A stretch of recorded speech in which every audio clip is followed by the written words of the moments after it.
Okay, next part. We're moving on to all the other things that have further processing. So we have a whole bunch of shanks, got buckets full of our hams. We get those brined, and we'll get them smoked later this week. What we're going to do next is these two pans is just all of our trim. So for this batch we're just going to be doing just ground pork. I'm going to put in the description down below the recipe I use for breakfast sausage and for Italian, but we have plenty of it from our last one, so we're just doing ground pork. So if you look down below and want to do something different, there's an option for you. But we're going to fire up the grinder and get this all ground. Okay, you got the grinder rolling. Just pushing it right through. Work through this whole pan and get it all wrapped up, and then we'll do that second pan. If you can, with your meat, we're doing this right after we butchered it and everything. It's very cold in here. I haven't mentioned that. It's a cold day, but the colder it is, the better it grinds. So, big old pile of ground pork. Okay, moving on to bacons and hams. Got a whole bunch of these to do. I'm going to be using just pink salt, salt and sugar on the hams, and Instacure, on the bacons, and Instacure on the hams, with some sugar and some other stuff. I'm going to put the recipes down in the description. A bit easier than me trying to walk through it as we're doing it, but as we're kind of putting these together, I'll show you how we do it, and then if you want the measurements, they'll be down below in the description. Okay, so you get all your, this is for the bacons, so you get all your dry ingredients, which is white sugar, brown sugar, your cayenne salt, and you just kind of mix it up real good together, and it's got kosher salt in it too. So, and this is enough for several bacons and some jowls, and that's based on weight, and we'll just rub that on those and get them wrapped up, and we'll show you how we do that. Okay, so they're all laid out. We're going to put that mixture that we just mixed up, just hand rub that on both sides, and do the same thing with the jowls over here.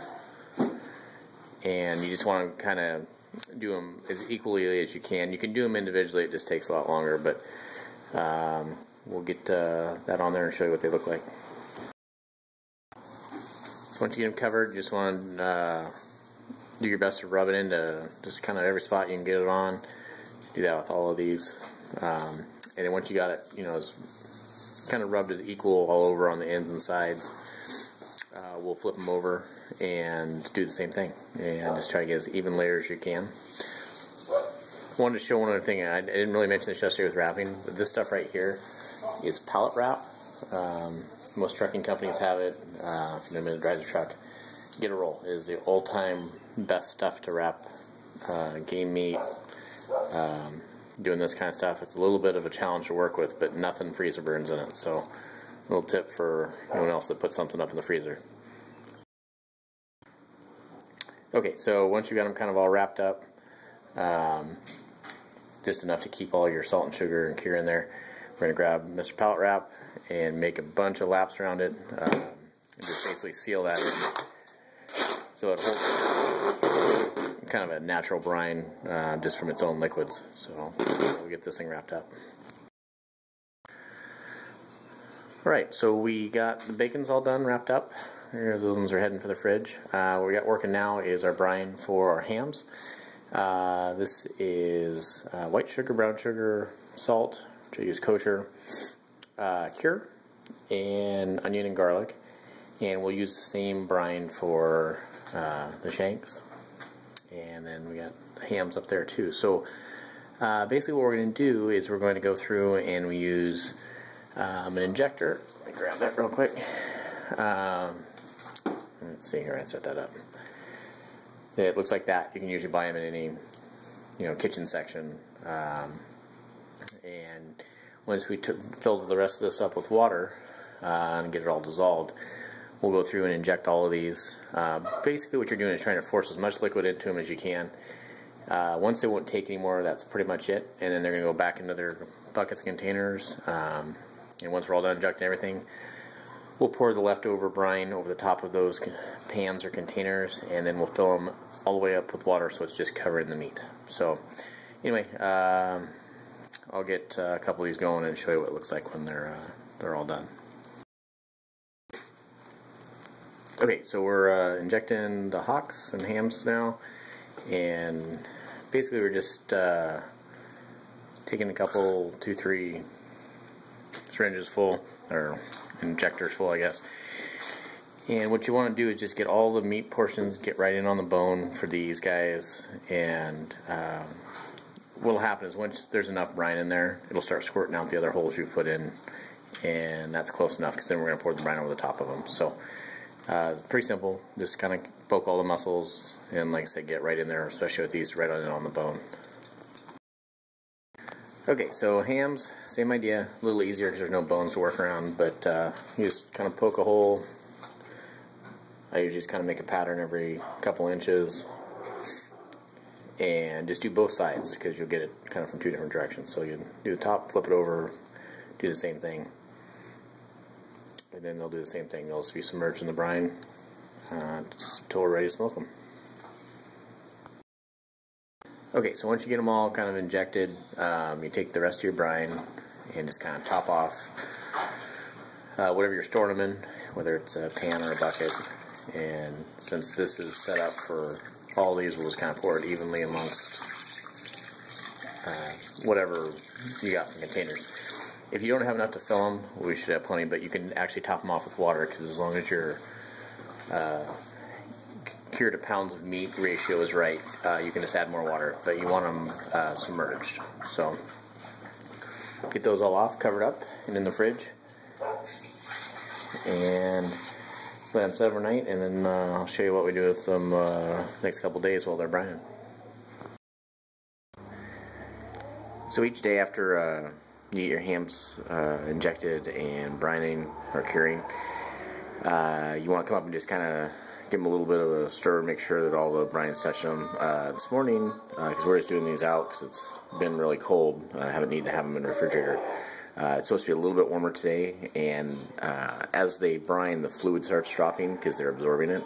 So normally you can just top them off if you have more brine or with water, but today I'm just going to put ice on top of them. That'll melt out probably through the day, and do the same thing and keep them cold. So that's the ham portion, and I'll show you the bacons next.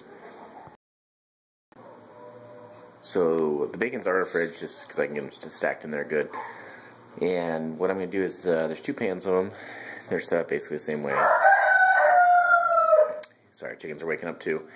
But anyway, I'm going to do is I'm just going to rotate them all. I'm going to flip them over and then put the ones that are on the top on the bottom, and that brine that's creating inside their plastic, that way it gets rotated around and they kind of keep getting some weight and pressed down on. Okay, getting ready to fire up the smoker. It's an old wood stove that's got a dryer duct into a little aluminum building. Once I get my coals kind of where I want them, I'll close that up and all that smoke will go inside. But we're going to head in and start getting everything ready to go in here. So I'm going to go ahead and get the bacons ready first, and what I'm going to do is just take those out of their pallet wrap, and I'm going to get them on a bacon hanger, which looks like that. And I'm just going to take them and spray them off and get all the excess liquid and brine off. And then I'll take one slice off the first one, go cook it and make sure they're not over salted.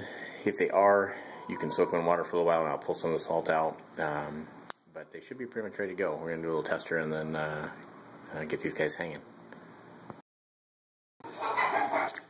Okay, got them all hung. We're going to do all 8 of the bacons this way, and once you get them on, you just want to let them kind of air dry for maybe up to an hour. Just the smoke will stick a little better to them if they're not dripping wet. You can also hit them with a paper towel or something, but definitely want to get all that moisture off of them before you put them in the smoker.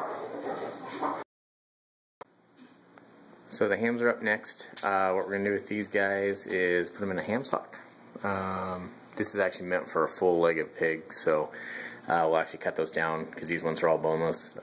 You can do it either way. I do mine boneless just because we run them on a slicer for like deli meat, because that's how we eat it the most. So anyway, I'm going to get a couple of these socked up and I'll show you what they look like. Okay, they're all in there. Kind of dark, so I don't see real good, but the bacon's there in the back. All my hams and hocks over there. A little bit of smoke starting to roll in. We're going to close this thing up, and they'll be in here for about 4 hours.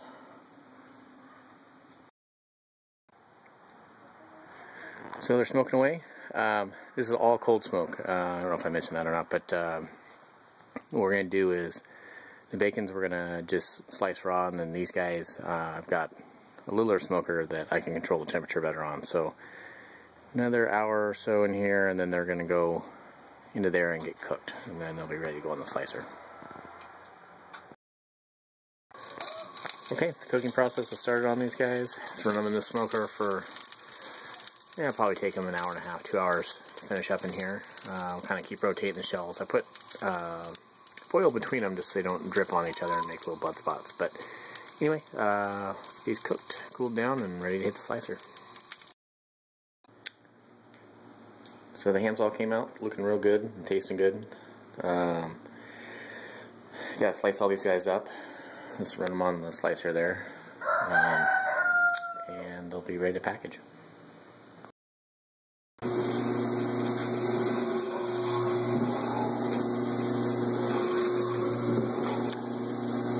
Just get these all sliced up, and then we'll move on to bacons.